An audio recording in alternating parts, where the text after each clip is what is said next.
आत्ता जो प्रश्न विचारला नवीन विषय आहे का? विषय तर रोज नवीन नवीन आहेत, मात्र काही विषय हे खूप वर्षांपासून जसेच्या तसे आहेत. मी गेले काही दिवस कुठे माझी काही प्रतिक्रिया दिलेली नव्हती, कारण गणपती उत्सव होता. त्याच्यानंतर आता आपला दसरा मेळावा होणार. साहजिकच आहे, दसरा मेळाव्यात मला जे बोलायचं ते मी विस्ताराने बोलणारच आहे. आज मात्र मी जरा अस्वस्थ आहे, उद्विग्न आहे. तो एवढ्यासाठी, सध्या आरोग्य यंत्रणेचे जे काय 3:13 वाजलेले आहेत, 12 वाजलेले आहेत, ते बघितल्यानंतर खरोखर संताप येतो. कारण महाराष्ट्रामध्ये जेव्हा जगभरामध्ये कोरोनाचं संकट होतं तेव्हा महाराष्ट्रामध्ये महाविकास आघाडीचं सरकार होतं. मी मुख्यमंत्री होतो. आज मी मुख्यमंत्री नाही आहे, सरकार महाविकास आघाडीचं नाही आहे. महाराष्ट्र तोच आहे, आरोग्य यंत्रणा तीच आहे. पण ज्या आरोग्य यंत्रणेने एक जग व्यापून टाकलेलं संकट, त्या संकटाचा सामना केला, यशस्वीपणाने केला, त्याच महाराष्ट्राची दुर्दशा हे सरकार बदलल्यानंतर चव्हाट्यावरती आलेली आहे. करोनाच्या काळामध्ये मग मुंबई मॉडेल असेल, महाराष्ट्र असेल, याच यंत्रणेने हेच डॉक्टर होते, डीन होते, परिचारिका त्याच होत्या, वॉर्ड बॉय तेच होते. यांनी जीवाची बाजी लावून रुग्णांची सेवा केली आणि करोनावरती इलाज नसताना सुद्धा जी काही औषधं वापरली जात होती ती औषधं अगदी महाराष्ट्रातल्या कानाकोपऱ्यात, दुर्गम भागामध्ये सुद्धा पोचवण्याचं काम या यंत्रणेने केलं होतं. माझ्या माहितीप्रमाणे कदाचित महाराष्ट्र हा पहिला किंवा एकमेव असा प्रदेश आहे, राज्य आहे की दुर्गम भागात ड्रोननी सुद्धा औषधं पुरवठा केला गेला होता. ड्रोननी सुद्धा औषधं पुरवली होती. मी स्वतः नंदुरबारच्या एका टोकाच्या लसीकरण केंद्राला भेट दिली होती. तिथे सुद्धा लसीकरण झालं होतं. कुठेही औषधांचा तुटवडा नव्हता, लसीचा तुटवडा नव्हता, डॉक्टर व्यवस्थित होते. अगदी काही डॉक्टर्स आणि रुग्ण म्हणजे परिचारिका असतील किंवा वॉर्ड बॉयसुद्धा, यांचासुद्धा त्याच्यामध्ये मृत्यू झाला. पण ते कुठेही मागे हटले नाहीत, योद्ध्यासारखे लढले आणि त्या योद्ध्यांना आज बदनाम केले जाते. गेले काही दिवस ठाण्याचं रुग्णालय असेल, कळव्याचं असेल, छत्रपती संभाजीनगरचं रुग्णालय आहे, नागपूरचं आहे, अगदी नांदेडचं आहे, अजूनही काही ठिकाणच्या बातम्या येतातच आहेत. जबाबदार कोण? आणि मी आज जो म्हटलं की मला संताप एवढ्याच गोष्टीचा आलेला आहे, याच गोष्टीचा आलेला आहे. एक तर जबाबदारी कोणी घेत नाही आहे. ज्या वेळेला हे संकट महाराष्ट्रावरती आल्यानंतर मुख्यमंत्री कुठे आहेत? मी ज्या सरकारला 1 फूल 2 हाफ म्हणतो ते 1 फूल 2 हाफ कुठे आहेत? त्यातलं 1 फूल आणि 1 हाफ तर दिल्लीत आहेत, दुसरा हाफ कुठे कल्पना नाही मला. पण इकडे हॉस्पिटलमध्ये बळी जात असताना महाराष्ट्राचे मुख्यमंत्री हे दिल्लीमध्ये बसलेले आहेत. नक्षलवाद्यांचा सामना कसा करायचा? जरूर ते एक संकट आहे, पण रुग्णालयामध्ये जेवढे आज बळी गेलेले आहेत तेवढे काही वर्षांमध्ये नक्षलवाद्यांच्या हमल्यामध्ये बळी गेलेले नाहीत. मुख्यमंत्र्यांचं आणि दुसऱ्या हाफ उपमुख्यमंत्र्यांचं कर्तव्य होतं की या ठिकाणी जाऊन तुम्ही नेमकं काय आहे हे कारण शोधलं पाहिजे. नांदेडच्या डीनवरती सर्वोच्च मनुष्यवधाचा गुन्हा दाखल केलेला आहे. ठीक आहे, जो कोणी गुन्हेगार असेल, जर गुन्हेगार असेल तर जरूर त्याला शिक्षा द्या. पण नेमकं नांदेडच्याच डीनवरती सर्वोच्च मनुष्यवधाचा गुन्हा का दाखल केला गेला? कळव्याच्या रुग्णालयामध्ये सुद्धा बळी गेलेत, छत्रपती संभाजीनगरमध्ये सुद्धा बळी गेलेत, नागपूर सुद्धा त्या नागपूरमध्ये सुद्धा बळी गेलेत. पण हा काही योगायोग आहे का की ज्या डीनला एका मस्तवाल गद्दार खासदाराने संडास साफ करायला लावला? कोणत्या जाती जमातीचा आदिवासी आहेत असं ते म्हणतात. मी कधीच जातपात असं बघितलेलं नाही आहे, सगळ्यांना एका न्यायाने मी वागवलेलं आहे. पण संडास साफ करायला लावल्यानंतर त्या गद्दारावरती ॲट्रॉसिटीचा गुन्हा दाखल केला गेला म्हणून धमकवण्यासाठी त्या डीनवरती सर्वोच्च मनुष्यवधाचा गुन्हा दाखल केला गेला आहे का? औषधांचा तुटवडा हा राज्यभर आहे. या 2-3 बातम्या आहेत की मंत्री म्हणत आहेत की औषधं मुबलक आहेत, पण प्रत्यक्षात खडखडाट आहे. ह्या बातम्याच मी मुद्दा म्हणून तुमच्याच माध्यमातून आलेल्या बातम्या आहेत. मग त्या इलेक्ट्रॉनिक मीडिया असेल किंवा प्रिंट मीडिया असेल, त्या तुम्हीच छापलेल्या आणि तुम्हीच दिलेल्या बातम्या आहेत. मग हे नेमके मंत्री कोण आहेत? कारण हे खातं हे विभागलं गेलेलं आहे, आरोग्य खाते विभागले गेले, हॉस्पिटल कोणाकडे आहेत, बाकी काय कोणाकडे आहे. पण मग हे जे मंत्री दावा करतायत ते कोणी असतील? ही एक बाजू ते मांडत असताना दुसरीकडे तो सुद्धा व्हिडिओ फिरतोय, तुमच्याच माध्यमातून आलेला आहे. चंद्रपूरमधली एक महिला सांगते की आम्ही काय करणार, औषधं आणण्यासाठी आम्हाला लिहून दिलं जातं आणि बाहेरून औषधं खरेदी करा असं सांगतायत. मग प्रधानमंत्र्यांच्या ज्या काही योजना आहेत, महाराष्ट्र सरकार ज्या काही योजना आहेत, महात्मा फुले काय जन आरोग्य योजना आहे, आणखीन काही योजना आहेत, मुख्यमंत्री सहायता निधी आहे, तो मुख्यमंत्री सहायता निधीतून ह्या सगळ्या औषधांचा खर्च केला जाणार आहे का? कारण त्याची सुद्धा एक मला असं वाटतं चौकशी व्हायला पाहिजे की नेमकी ती मदत कोणाला जाते, ती बिलं खरी आहेत का त्याच्यात सुद्धा काही आहे. हा एक संशोधनाचा विषय दुसरा होऊ शकतो. पण आज औषधं कुठे नाहीत. करोनाच्या काळामध्ये कुठेही औषधाचा तुटवडा नव्हता. आज दुसरी कोणतीही साथ नाही आहे. साथ आहे ती भ्रष्टाचाराची साथ आहे. अगदी आरोग्य खात्यातली ज्या काही पोस्टिंग आहेत त्याच्यासाठी सुद्धा रेट कार्ड ठरवलं गेलेलं आहे असं म्हणतात, असं माझं कानावरती येत आहे. अगदी औषधं खरेदी सुद्धा आता दरानुसारच, म्हणजे निविदा प्रक्रिया होणार बंद. मग हे कोणत्या तोंडाने भ्रष्टाचारावरती बोलणार? निविदा प्रक्रियेशिवाय जर का औषध खरेदी करणार असाल तर याचा अर्थ तुम्ही सरळ सरळ भ्रष्टाचाराला दार उघडं करून देत आहात. आज सुद्धा जिथे जिथे औषध खरेदी झालेली नाहीत किंवा औषधं पोचलेली नाहीत तिकडे कोणाचे दलाल बसलेत का याची सुद्धा CBI चौकशी झाली पाहिजे. कारण जर मागे तुम्हाला कल्पना आहे, युतीचं सरकार होतं तेव्हा धरण फुटलं तर खेकड्यांमुळे धरण फुटलं होतं. असे काही खेकडे त्यांच्या हातामध्ये हा कारभार गेलेला आहे का की जे हे जे काही धरण आहे ते फोडून भ्रष्टाचाराचं पाणी आपल्या शेतामध्ये वळवत आहेत, असं काही आहे का? हा सगळा जो प्रश्न आहे, मला असं वाटतं हे सरकार आज सामनाने सुद्धा अग्रलेख लिहिलेला आहे, यमाचा दरबार यांनी स्थापलेला आहे. हे सरकार हे नंतर आज आता गोरेगावला पहाटे आग लागली, मुख्यमंत्र्यांनी लगेच मृतांना मदत जाहीर केली, ठीक आहे, ती करायलाच पाहिजे. पण नुसतं मृतांच्या नातेवाईकांना मदत देऊन भागतंय का? ज्यांचा जीव जातोय ते जीव काय कोणी परत आणू शकत नाही. यांच्याकडे स्वतःच्या जाहिराती करायला पैसे आहेत. हे सरकार, या सरकारला खोके सरकार म्हणतात. ते कशामुळे म्हणतात तुम्हाला माहिती आहे? त्याच्यासाठी यांच्याकडे खोके आहेत. गुजरातमध्ये जाऊन मजामस्ती करायला, गुवाहाटीला जाऊन मजामस्ती करायला, गोव्यात जाऊन टेबलवरती नाचायला यांच्याकडे पैसे आहेत. पण महाराष्ट्रातील रुग्णांचे जीव वाचवायला यांच्याकडे पैसे नाहीत.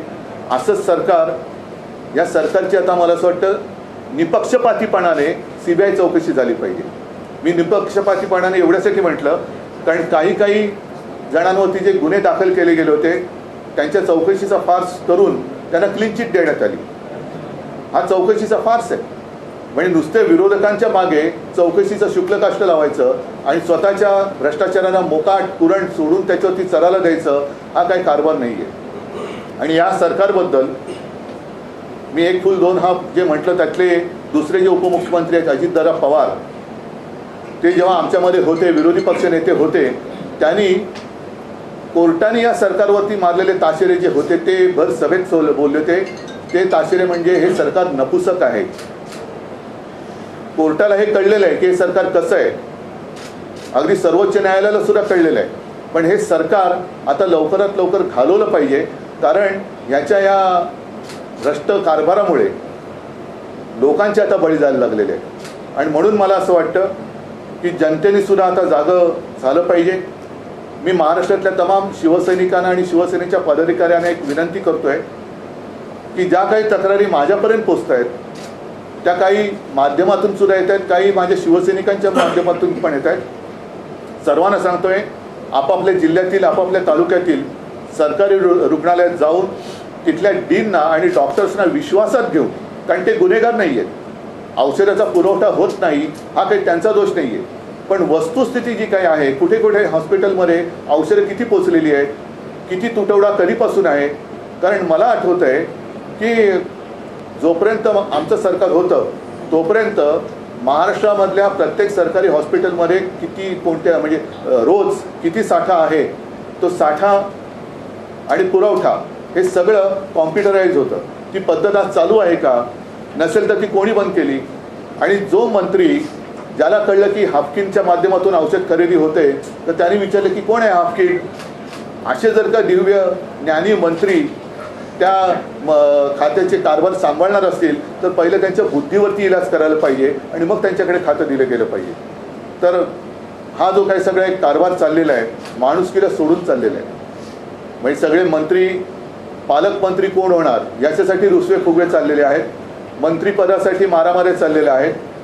औषधं खरेदीसाठी पैसे नाहीत पण परदेशवाल्या चाललेले आहेत. लोकशाही स्वतः चुरगण्यासारखी टेबलवर पडलेली असताना आपले ट्रायब्युनल जे आत्ताचे आहेत ते म्हणजे पेशंट टेबलवरती आणि डॉक्टर दौऱ्यावरती अशी त्याची परिस्थिती होती. तर असा हा सगळा उथळ कारभार चालू असताना महाराष्ट्राच्या जनतेने आता या मंत्र्यांना ठिकठिकाणी जाब विचारला पाहिजे. नुसतं डीनवरती ढकलून हे चालणार नाही. कारण आज काही डॉक्टरांनी सुद्धा एक लेख लिहिलेला आहे, मला वाटतं लोकमतमध्येच आलेलं आहे. डॉक्टर मुळके का काहीतरी त्यांचं नाव आहे, डॉक्टर मुळके, बरोबर आहे. त्यांनी तेच म्हटलेलं की सगळे आपण डॉक्टरांच्या माती का मारताय, बरोबर आहे. आणि मी हेही मान्य करतो की आमचं सरकार असताना सुद्धा काही जागा रिक्त होत्याच, पण त्याचा फटका हा आम्ही रुग्णांना पडू दिला नव्हता. दुसरा एक महत्त्वाचा मुद्दा असा की गेल्या 4-5 दिवसात जे काही बळी गेलेत त्याला कारण एक हेही असू शकेल, त्याचीसुद्धा चौकशी झाली पाहिजे की जेव्हा सलग सुट्ट्या येतात तेव्हा डॉक्टरांच्या ड्युटी ह्या लावून दिल्या जातात. नाहीतर सगळेच थोडे सुट्टी म्हटल्यानंतर शिथिलता येते. खाजगी रुग्णालयामध्ये सुद्धा एक सुट्टीचा नाही म्हटलं तरी वातावरण असतं, कारण डॉक्टरसुद्धा माणसं आहेत. पण त्यावेळेला यंत्रणा म्हणून जी काही असते ती यंत्रणा तिथे दिसते, प्रशासन तिथे दिसतं की ह्या सुट्टीच्या दिवसामध्ये थोडंसं ड्युटी अरेंज करून त्यांना ती द्यायचं की जेणेकरून रुग्ण आल्यानंतर किती कोणत्याही आजाराचा असला तरी त्या ह्याचा एक तरी डॉक्टर तिकडे हजर पाहिजे. तर ह्या ड्युटीज लावल्या गेल्या होत्या का? औषधं नसतील तर औषधं कशामुळे नाही आहेत? आणि आता विना निविदा जर का औषध खरेदी होणार असेल तर हे भ्रष्टाचाराला उघड उघड आमंत्रण आहे. आणि मग हे भ्रष्टाचाराविरुद्ध लढणाऱ्या पंतप्रधानांना सुद्धा मान्य आहे का? हाच माझा एक प्रश्न आहे. हिअरिंग होत होती आता हायकोर्टमध्ये. सरकारचं असं म्हणणं आहे की गावाचे जे रुग्णालय आहेत त्यात पेशंट एकदम सिरियस झाल्यानंतर ऍडमिट होतात म्हणून मृत्यू पडते. हे आता नवीन काय पद्धत आली का? आतापर्यंत काय अशी रुग्ण येत नव्हते हॉस्पिटलमध्ये?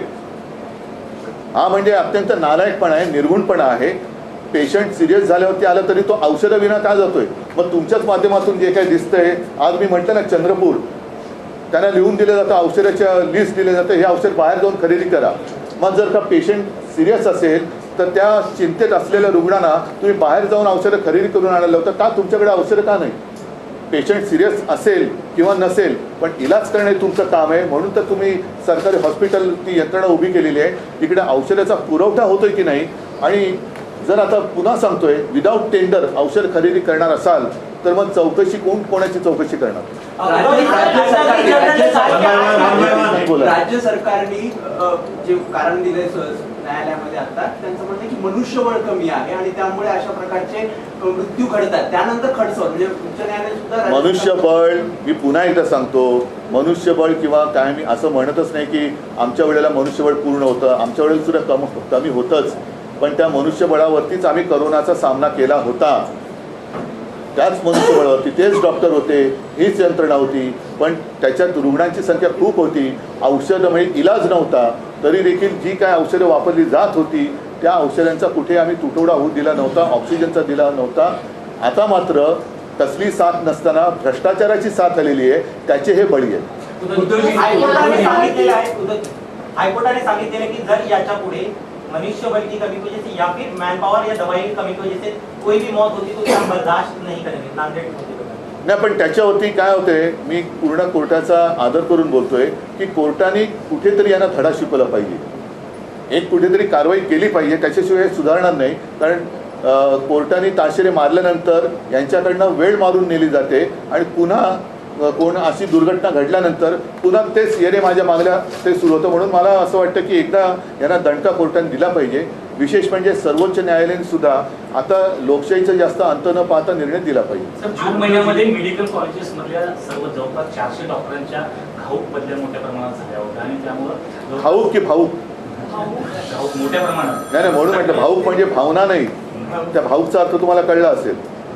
धक्कापडकी बदल्या अशा झाल्या होत्या आणि त्यातले जवळपास नाही आता सध्या डॉक्टर्स हे अद्यापर्यंत चार्ट आता जे पोस्टिंग चाललेलं आहे हे मी आरोप करत नाहीये, ही कुजबूज आहे. आताची जी पोस्टिंग आहे त्याचं रेट कार्ड ठरवलं गेलं असं माझ्या कानावर आलं. उद्धवजी, तुम्ही विद्यमान सरकारच्या आरोग्य व्यवस्थेवर म्हणजे त्यांच्या माध्यमातून जी आरोग्य व्यवस्था सुरू आहे त्यावर चिंता व्यक्त करत आहात, पण विद्यमान सरकार तुमच्या नेतृत्वाखाली झालेल्या प्रकारांकडे बोट दाखवत आहे. नाही, ते जाऊ द्या. कोविड काळात असे झालेला भ्रष्टाचार असेल, म्हणूनच माझं म्हणणं आहे अभावी का, झालेले मृत्यू असतील, हा तुमचा प्रश्न नवजात बालकांचा झालेला मृत्यू असेल विदर्भातल्या एका हॉस्पिटलमध्ये, या गोष्टींकडे तुमचे हा तुमचा प्रश्न त्यांच्या वतीने अगदी योग्य आहे. हा तुम्ही त्यांच्या वतीने विचारलेला प्रश्न मला अगदी योग्य आहे, पण तरी देखील मी अभिमानाने सांगेन की त्यावेळेला करोना काळामध्ये महाराष्ट्र सरकारने केलेलं काम हे सर्वोत्तम आहे म्हणून जागतिक दर्जावरती गौरव त्याचा झाला होता. आणि त्याच काळामध्ये राज्यातल्या सर्वोत्तम मुख्यमंत्र्यांमध्ये माझं नाव येत होतं. हे माझं कौतुक नव्हतं, तर या यंत्रणेचं कौतुक होतं. त्याच्यामुळे नुसती बोटं दाखवून चालणार नाहीये. आता जे काय यांचं खोटं सगळं पडलेलं आहे त्याच्यावरती बोला. आज तर कुठेही साथ नाहीये, मनुष्यबळ हेच होतं, डॉक्टर हेच होते. आणि त्यावेळेला तर निविदा प्रक्रियेतनं औषधं खरेदी केली जात होती, हाफकिनच्या माध्यमातून केली जात होती. आता जर आरोग्य मंत्र्याला हाफकिन ही संस्था आहे तर आता कोणतरी दलाल आहे हेच माहिती नसेल तर ते कोणाकडे बोट दाखवणार? आरोग्य मंत्री यामध्ये कुठेही चित्रात दिसत नाहीये ना. त्यांनी जाऊन भेट घेतलेली आहे. महाविकास आघाडीमधील जे माजी मंत्री नेते ते जाऊन तिथे भेट देत आहेत, मात्र आरोग्य मंत्री कुठेही या चित्रामध्ये नाही. ते पोस्टरवरती दिसतील तुम्हाला. तेच तर आहे, यांच्या जाहिराती करायला यांच्याकडे पैसे आहेत. या सगळ्या यात्रा सहली करायला, आमदार इकडे तिकडे फिरवायला, खासदारांना फिरवायला पैसे आहेत, मात्र औषधं खरेदी करायला पैसे नाहीत. हे फार संतापजनक आहे. नाही, आता याच्या पूर्वी बघा, शेवटी जबाबदारी कोणीच घ्यायला तयार नाही आहे. जालनामध्ये मराठा समाजाचं जे जरांगे पाटलांच्या नेतृत्वाखाली आंदोलन सुरू होतं त्याच्यावरती अतिरेक्यांसारखी पोलीस कारवाई झाली, कोणीच जबाबदारी घेतली नाही. वारकऱ्यांवरती लाठी हल्ला झाला, कोणीच जबाबदारी घेतली नाही. बारसूमध्ये तर महिलांना अत्यंत निर्घुणपणाने मारहाण केली, कोणीच जबाबदारी घेतली नाही. आत्तासुद्धा मुख्यमंत्र्यांच्या कळव्यामध्ये सुद्धा काही दिवसापूर्वी बळी गेले तरीसुद्धा मुख्यमंत्री तिकडे फिरकले नाही आहेत. आत्ता नागपूरमध्ये बळी गेले, उपमुख्यमंत्री फिरकले नाहीत. म्हणजे हा निर्घुणपणा आहे. म्हणजे एक तर गणपतीच्या दिवसांमध्ये नागपूर बुडालं होतं तरी आपले मुख्यमंत्री बॉलिवूडच्या सिनेतारकांमध्ये फोटो काढण्यामध्ये व्यस्त होते. का नागपूरमध्ये ज्यांच्या घरात पाणी घुसलं त्यांच्या घरात गणपती नव्हते? का ते हिंदू नव्हते? म्हणजे जर तुम्हाला हिंदू मुस्लिम करायचं असेल, गणपती घरी होते म्हणत असाल तर गणपती त्यांच्याही घरी होते ज्यांच्या घरामध्ये नागपूरमध्ये पाणी घुसलं. मग तेव्हा मुख्यमंत्री का नाही गेले? ते आपल्या सहकुटुंब सहपरिवारासह सगळ्यांना फिरून बोलून बॉलिवूडच्या ताऱ्यांसोबत फोटो काढण्यात मग नव्हते. आता सुद्धा मुख्यमंत्री का जात नाही तिकडे? सर, एकीकडे सरकार म्हणताय की फंड्स डिस्पर्स केले जात आहेत, पण दुसरीकडे 30% 70% जो गोळ आहे प्रोक्युअरमेंट होत नाहीये. हाफकिन म्हणताय आता आमच्या हातात काही नाहीये. कुठेतरी एक नॉन कोऑर्डिनेशन आहे आणि सरकार सिरियस नाहीये असं वाटतंय. नक्कीच माझ्या म्हणण्याचा रोख तोच आहे की महाराष्ट्र आता 1960 सालापासून महाराष्ट्र एक राज्य अस्तित्वात आलं.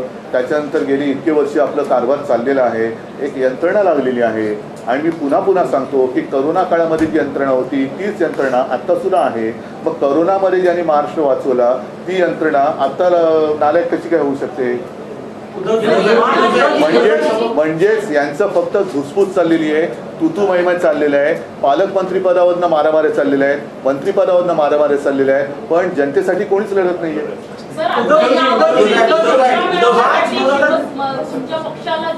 त्याच्यावरती मी नंतर बोलेन आणि दसरा मेळाव्यात मला जे बोलायचं ते मी बोलेन. मृत्यू झालेले त्या ठिकाणी तुम्ही प्रत्यक्ष जाऊन काही माहिती घेणार आहात किंवा पाहणी करणार आहात? काय जाऊन पाहणी करू? हे जर असंच दिसत असेल तर पाहणी तरी काय करायची? गेलेल्या माणसांबद्दल जाऊन सांत्वन तर करायला पाहिजे, हा भाग वेगळा. पण माझं म्हणणं तेच आहे की आज तुम्ही कोणीच नाही आहे, मी मुख्यमंत्री नाही आहे. आणि जसा तुम्ही प्रश्न विचारला, माझा पक्षही चोरलाय, चिन्हही चोरलंय, पण ज्यांनी चोरलंय ती चोर मंडळी इकडे काय नाही करत? काम त्यांचं आहे, कर्तव्य त्यांचं आहे. आणि हे सुद्धा जर आम्ही करायचं असेल तर मग हे कशाला पाहिजेत? आमचं सरकार पाडलंच कशाला? आम्ही तर करतच होतो काम. मग आता हे जात का नाही? चोर कंपनी जात का नाही तिकडे? मार्च 2023 मध्ये एक बॉडी बनवण्यात आली, पण 6 महिने झाले आहेत अजूनही मेंबर. आणखी एक गोष्ट मला सांगा, करोनाच्या काळामध्ये आमच्या सरकारने एक टास्क फोर्स निर्माण केला होता. आता करोनाची साथ गेल्यानंतर साहजिकच आहे, फक्त एकच आहे, दुर्दैवाने माझं सरकार गद्दारी करून यांनी पाडलं, त्याच्यामुळे मला टास्क फोर्सचं तसं काही नीट आभार मानता आले नाहीत, कारण ही सुद्धा तज्ज्ञ लोक होती आहेत. आता तो टास्क फोर्समध्ये रद्द केला गेला आणि नवीन टास्क फोर्स नेमला. त्याच्यामध्ये मला वाटतं लष्कराच्या सुद्धा अधिकारी एक त्या महिला आहेत त्यांना घेतलेले आहे. मग हा टास्क फोर्स करतोय काय? आता या टास्क फोर्सवरती काय जबाबदारी दिलेली आहे? काम काय आहे? का नेमलेला आहे हा टास्क फोर्स? मग तुम्ही जे म्हणता मी जाणार का, ह्या टास्क फोर्सला पाठवा ना तिकडे. टास्क फोर्सने जावं सगळ्या हॉस्पिटलमध्ये, राज्याचा दौरा करावा आणि विचारपूस करावी औषधं आहेत की नाही. नेमकं तुम्ही आता म्हणताय की रुग्ण सिरियस होऊन तिकडे येत आहेत, तर जनजागृती करा.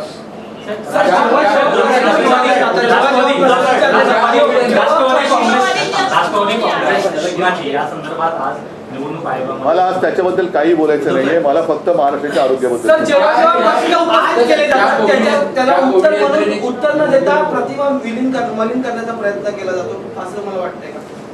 म्हणजेच त्यांच्यामध्ये कर्तृत्व नाहीये ना, त्यांच्यामध्ये कर्तृत्व नाहीये, फक्त चिखलफेक त्यांची चाललेली आहे, चिखलफेक चाललेली आहे. हायकोर्टात आज सुनावणीच्या वेळी अटॉर्नी जनरलने सांगितलेले की नांदेडमध्ये जी काही घटना झाली आहे त्याच्यासाठी कोणालाच आपण जबाबदार ठरवू शकत नाही. पण म्हणजे काय? म्हणजे काय? मी मॅनपॉवर बद्दल सांगत नाहीये किंवा हो, पण त्या डीनवरती सदोष मनुष्यवधाचा गुन्हा दाखल झाला असं मी वाचलं आणि म्हणून तर मी तुम्हाला बोलवलं की जर त्यांच्यावरती त्यांना संडास साफ करायला लावला आणि म्हणून त्या गद्दारावरती जर काय अॅट्रॉसिटी झाली म्हणून यांच्यावरती सदोष मनुष्यवधाचा गुन्हा दाखल होणार असेल तर मग बाकी ठिकाणी का नाही होते? संभाजीनगर वारंवार केवळ दुर्घटना घडत आहेत, त्याच्यावर सरकारकडून काही कारवाई होताना किंवा प्रतिबंधात्मक उपाय होताना दिसत नाही. अशा वेळी काय केलं पाहिजे किंवा शिवसेना काही आक्रमक भूमिका? बघा, शेवटी असं आहे, शिवसेना आक्रमक भूमिका घेणार. आक्रमक भूमिकेचा अर्थ तुम्हाला कळतो, म्हणजे पुन्हा याच डॉक्टरांवरचा ताण वाढणार, असंच त्याचा अर्थ झाला ना, की आम्ही आक्रमक झाल्यानंतर काहीतरी घडलं, पुन्हा याच डॉक्टरांवरती ताण वाढणार. तर माझं मत असं आहे की आता शिवसैनिकांना मी एक आवाहन करतोय की प्रत्येकाच्या गावात जिथे जिथे सरकारी हॉस्पिटल असेल तिथे जाऊन या डीनना, डॉक्टर्सना विश्वासात घ्या आणि त्यांना विचारा की तुमच्याकडे औषधं किती आहेत, तुमच्याकडे औषधाचा साठा हा नक्की किती दिवसांनी येतो, कोणती औषधं आहेत, अँटीबायोटिक्स आहेत का. साधारणतः आत्ता सीझनप्रमाणे जे रुग्ण असतात त्या रुग्णांना देणं, काही अँटीबायोटिक्स लागतात, सीझनप्रमाणे आजार बदलत असतात, औषधं लागतात, त्या औषधांचा साठा तुमच्याकडे आहे का? कारण मला आठवते की साधारणतः मार्च एप्रिलच्या सुमारास पुढचा पावसाळा लक्षात घेऊन आदिवासी पाडे असेल किंवा दुर्गम भाग जिकडे अतिवृष्टी असेल होत असेल किंवा दरड कोसळण्याची शक्यता असेल अशा ठिकाणी पाऊस सुरू होण्याच्या आधी काही औषधांचा साठा हा पुरवावा लागतो, म्हणजे धान्य पुरवावं लागतं. या सगळ्या काही यंत्रणा या पुढचे सीझन लक्षात घेऊन आधीपासून त्यांना कामावं लावावं लागतं. उद्धव साहेब, मागील काही दिवसांपासून उपमुख्यमंत्री अजित पवार सरकारमध्ये सक्रिय दिसत नाहीये, त्यांची नाराजी असल्याचं समजतंय. तुमच्यासोबत ते उपमुख्यमंत्री होते, तुमचा अनुभव कसा? सर, याला जोडून आहे की अजित पवार जेव्हा नाराज होतात तेव्हा काही सकारात्मक बदल जे आहेत ते त्यांच्या दृष्टीने घडून येतात असं देखील दिसून आले. माझ्या वेळेला तरी अशी काही त्यांची नाराजी वगैरे तरी मी काही बघितली नव्हती. माझ्याबरोबर सगळे काही व्यवस्थित होते. उलटं ते चांगलं काम करत होते म्हणून जी काही ज्या लोकांच्या पोटात दुखत होते त्यांच्या उरावरती आता अजितदादा बसलेले आहेत. त्याच्यामुळे तर अजितदादांपेक्षा ज्यांच्या उरावरती बसलेत त्यांनी नाराज व्हायला पाहिजे आणि ज्यांनी त्यांना बसवलंय त्यांच्याही ते उरावर बसलेत म्हणून त्यांनी नाराज व्हायला पाहिजे. ज्या कोविड यंत्रणांचं तुम्ही कौतुक करताय त्याच मुंबई महानगरपालिकेच्या अनेक यंत्रणांची वेगवेगळ्या माध्यमाची चौकशी सुरू आहे, अनेकांना समज देखील जात आहे. ज्या कोविडमध्ये मी तुम्हाला तेच सांगितलेलं, आता दिनेशने तोच प्रश्न विचारला होता. हे स्वतः भ्रष्ट लोक आहेत आणि मग आता काय होतं, काही गोष्टी मी रस्त्याच्या वेळेस बोलणार आहेत की कोणत्या तोंडाने चौकशी करणार, असं कोणती साथ नाही आहे. आणि त्यावेळेला सुद्धा जे कोविड काळातला भ्रष्टाचार म्हणतायत, मग कोविड काळाचा भ्रष्टाचार PM केअर फंडापासूनचा काढा, संपूर्ण देशाचा कारभार त्याची चौकशी करा, माझी तयारी आहे. जर मुंबई महापालिकेत घोटाळा झाला, भ्रष्टाचार झाला असा यांचा जर का समज असेल तर मग मात्र ठाणे, पिंपरी चिंचवड, नागपूर, बीडपूरपासून काश्मीर ते कन्याकुमारी तुमचं आहे ना सर्व काय समान नागरी कायदा, मग समान चौकशी करा. अगदी उत्तर प्रदेश पण त्याच्यात घ्या, गुजरात पण त्याच्यात घ्या. व्हेंटिलेटर कोणाकडनं घेतले होते, ते का बिघडले होते, या सगळ्याचा तुम्ही पर्दाफाश करा, आमची तयारी आहे. सर, या सरकारकडून वेगवेगळे मेडिकल कॉलेजेस जाहीर केले जात आहेत, पण इकडे डॉक्टरांची भरती होत नाही असा आक्षेप डॉक्टरांनी घेतलाय. जे हॉस्पिटल्स आहेत मुंबईतले त्यांची तिकडे बदली केली जाते आणि त्यामुळे हा ताण वाढतो. तर भरती का केली जात नाही असं तुम्हाला? आता हाच तर मुद्दा आहे ना. आता त्यावेळेला नाही, मी तुम्हाला सांगितलं ना की त्यावेळेला जेव्हा मी हा कारभार बघत होतो तेव्हा तुम्हाला सर्वांना कल्पना आहे, मी ती जबाबदारी स्वतः घेतली होती एक कुटुंब प्रमुख म्हणून, आणि तुमच्याच माध्यमातून किंवा फेसबुक लाईव्हच्या माध्यमातून जनतेशी मी संवाद साधत होतो. कुठे आपल्याला काय कमतरता आहे ती त्यांना सांगत होतो, काय करावं हे सांगत होतं. तसं विश्वास देणारं आज कोणीच दिसत नाही आहे. नुसतं स्वतःच्या अंगावरचं झुरळ दुसऱ्यावरती सटकायचं हेच काम यांचं चाललेलं आहे. मात्र यांना मिरवण्याचा जो काही एक शौक आहे प्रत्येक ठिकाणी, म्हणजे गणपतीमध्ये मिरवायचं, बॉलिवूडच्या लोकांना बोलवायचं, आणखीन कुठे जाऊन मिरवायचं, हे सगळे जे काही मिरवणं आहे ना, त्या मिरवण्यापैकी काही टक्के जरी पैसा या यंत्रणेवरती वापरला तरी मला असं वाटतं राज्य सुरळीत चालेल. संजय सिंगला अटक झालेली आहे. नाही, आज मी काही बोलणार नाही या विषयावर. मी दसऱ्याला बोलेन.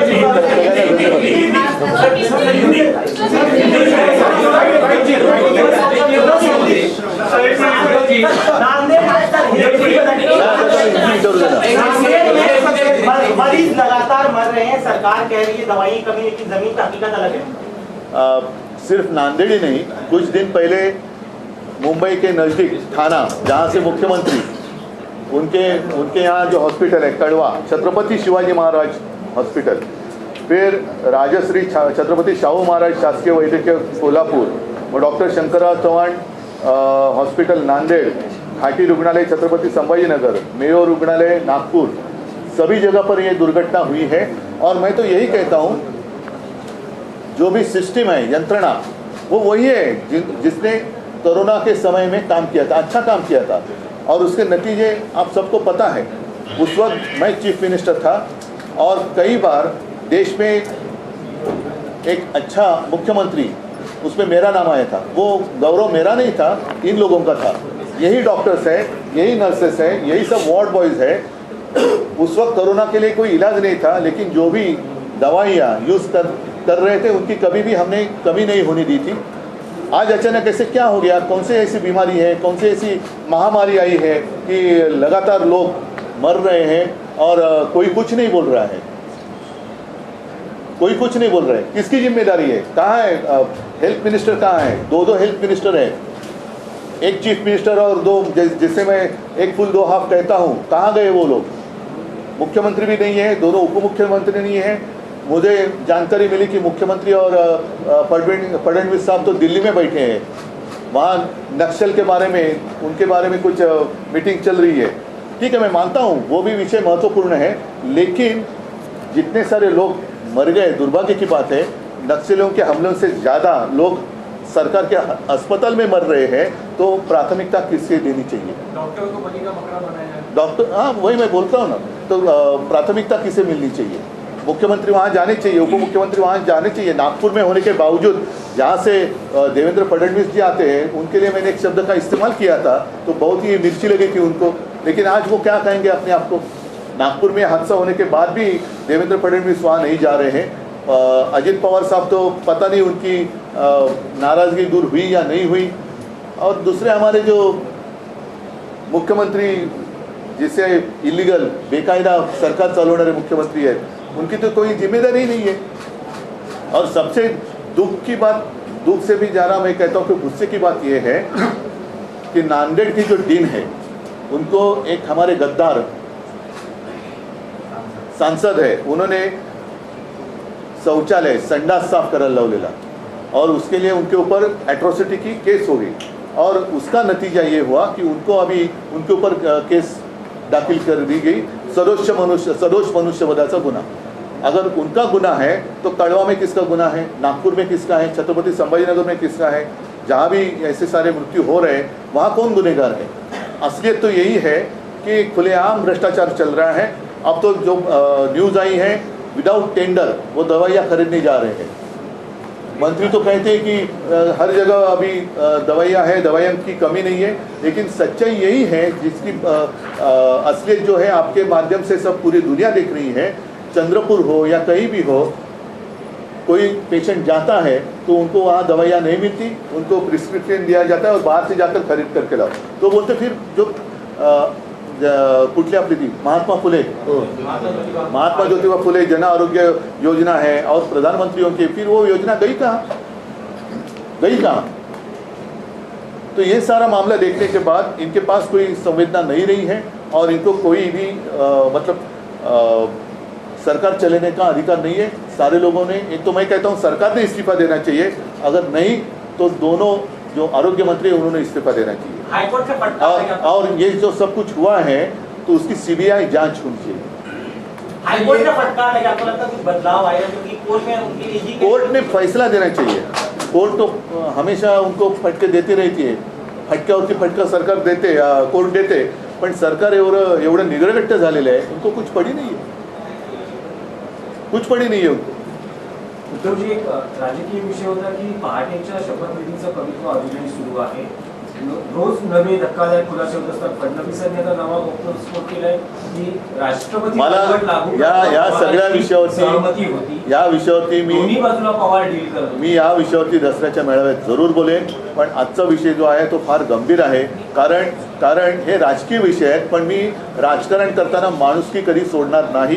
त्याच्यामुळे माझ्या राज्यातली माणसं जर औषधाशिवाय तडफडून मरत असतील तर मी त्याच्यात राजकारण करू इच्छित नाही, पण ह्याच्यात जे खरे गुन्हेगार आहेत त्या गुन्हेगारांना सजा झालीच पाहिजे। आणि मंत्री असो किंवा कोणी असो, त्यांचं जे काही दुर्लक्ष आहे, एक तर त्यांना त्याच्यात ज्ञान आहे की नाही हा एक महत्त्वाचा विषय आहे।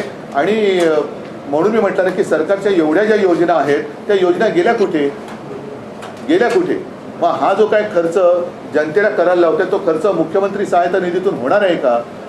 महात्मा फुले जन आरोग्य सेवेतनं होणार आहे का? प्रधानमंत्री काय योजना असेल त्याच्यातनं होणार आहे का? PM केअर फंडातून होणार आहे का? कोणाला प्रश्न विचारायचे कोणी? कारण प्रश्न ज्यांनी विचारला त्यांच्या मागे तुम्ही चौकशीचा शुल्क कष्ट लावता। जर ह्यांचा भ्रष्टाचार दाखवला तर उलटी बोटं दाखवतात, जिथे भ्रष्टाचारच नाही आहे तिकडे बोटं दाखवून हे सुटू शकत नाही। कारण शेवटी कोणी किती काही म्हटलं तरी अनुभव हा सगळ्यात मोठा गुरु असतो आणि तो अनुभव या सरकारचा ही जनता घेते आहे। ही जनता यांना न्यायालयाचे फटकारे बाजूला, पण ही जनताच यांना निवडणुकीत फटका दिल्याशिवाय राहणार नाही।